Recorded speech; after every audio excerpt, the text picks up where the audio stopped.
এই যে দেখো আমার বাগানের টমেটো কি সুন্দর লাগছে। হ্যালো বন্ধুরা, অনেক দিন পর একটা লং ভিডিও নিয়ে চলে আসলাম। অ্যাকচুয়ালি কি হয় বলুন তো, আমি আসলে একা হাতে সব কিছু সামলাই, তো তো সেই জন্য কি হয়, ভিডিওটা একদম শ্যুট করতে পারি না।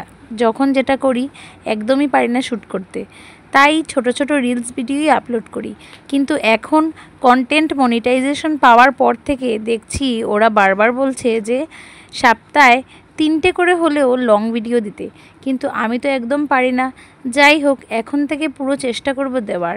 আসলে কি হয় বলুন তো, দেওয়ার ইচ্ছে থাকে, কিন্তু এই যে শ্যুট করতে হয়, তারপর এডিটিং, যারা যারা এডিটিং করে তারা তো ভালো করেই জানে একটা ভিডিও ভালো করে এডিটিং করতে কতটা সময় লাগে। তো সকাল সকাল আমার বাসি কাজগুলো সেরে তারপরে কাপড়গুলো ধুয়ে দিলাম, আর এই দিকে দেখুন মা হচ্ছে ফুল তুলছে। ছোট ছোট অনেকগুলো টমেটো ধরেছে। তো একটা জিনিস কি বলুন তো, খাওয়ার থেকে কিন্তু দেখতে বেশি ভালো লাগে, আমার তো খুব ভালো লাগে। বড় হবে, গাছের মধ্যে দেখতে খুব সুন্দর লাগবে, তারপরে পারবো। আচ্ছা যাই হোক, টমেটো বলতে মনে পড়েছে, আমাদের নিচে আর একটা টমেটোর বাগান আছে। এই যে দেখুন, আমি নিচে চলে এসেছি, দেখুন এখানে আপনাকে দেখাচ্ছি, এতগুলো টমেটো হয়েছে কি বলবো। আর এই যে দেখুন 2-3টে পেকেছেও। তো আমার যখনই দরকার পড়ে, এখন আর বাজার থেকে বা ঠেলা নিয়ে আসে না, ওইটা থেকে কিনতে হয় না। আমি কি করি, টমেটো দরকার পড়লেই গাছ থেকে পেড়ে নিয়েই তরকারিতে দিয়ে দিই। এই জিনিসটা কিন্তু ভারী, মানে খুব বেশি ভালো লাগে, এত ভালো লাগে কি বলবো।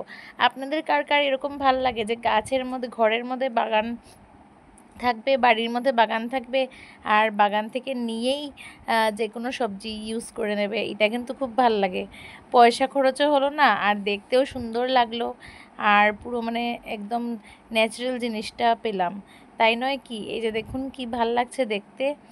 আর দেখুন আবার চলে এসেছি ছাদে, আমার সব কাপড়গুলো শুকোতে দিয়ে দিয়েছি, আর চানটা করে আমি চলে এসেছি রান্নায়। আজকে অনেক তাড়াতাড়ি উঠে পড়েছি, আজকে শনিবার। তাড়াতাড়ি উঠে পড়েছি কারণ আমি একটা ছোটো মোটো একটা ডগি নিয়েছি, তো ওকে সকাল সকাল উঠেই আমার হাঁটাতে হয়, তো ওর জন্য আমার আরও তাড়াতাড়ি উঠে পড়া।